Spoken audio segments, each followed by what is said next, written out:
தமிழராக இருக்கணும், தமிழர்கள் நலனில், அதாவது பல ஊழல்கள்லையோ இல்லை பிரச்சனைகள்லையோ சிக்கினவராக இருக்கக்கூடாது. காரணம் என்ன அப்படின்னா திருப்பியும் மத்திய அரசு கைப்பிடியில் போயிடுவாங்க.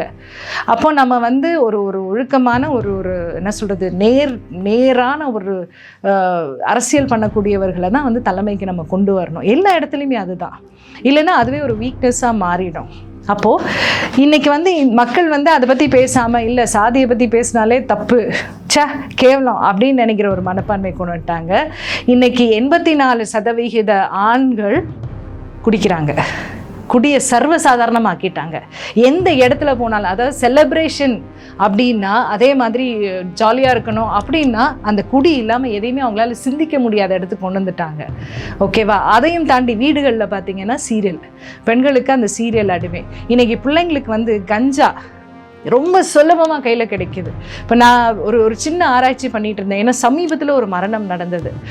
ஒரு பையன் வந்து கஞ்சா போதையில் ஒருத்தரை மிரட்ட போய் தப்பான விஷயங்களில் போய் அவன் ஜெயிலுக்கு போக வேண்டிய நிலைமை வந்து அவனுடைய தாய் தற்கொலை பண்ணிக்கிட்டாங்க. இது இப்போது 2 நாளைக்கு முன்னாடி நடந்த ஒரு விஷயம். அப்போ இவன் கையில் எப்படி நல்ல குடும்பமாச்சு, எப்படி இவன் இப்படி பண்ணான்னு யோசிக்கும் போது கஞ்சா போதையில் இருக்கான். எப்படி ஒரு பள்ளிக்கூடத்தில் படிக்கிற பிள்ளைக்கு கஞ்சா கிடைக்கிது?